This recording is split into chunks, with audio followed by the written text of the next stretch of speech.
ગયા વર્ષથી આપણે લગભગ આમાં 3 લાખનું પ્રોડક્શન બરાબર, કદાચ 3 વીઘામાં 3 લાખનું પ્રોડક્શન ભરશે.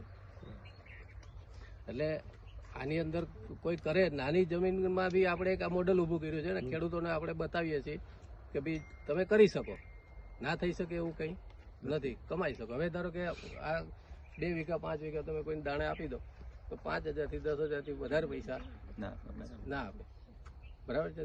તમે કપાસ કરો કે તુવેર કરો, કોઈ બી કરો તો 20,000 રૂપિયાથી વધારે તમને વીઘે ના મળે. પણ આની અંદર તમે થોડું એ કરો તો તમને વધારે પૈસા મળે. શાકભાજી છે કે કઈ બી તમે કરો કે જેને તમે ડાયરેક્ટ વેચી શકો, આપી શકો. પછી એની અંદર વેલ્યુ એડિશન કરો.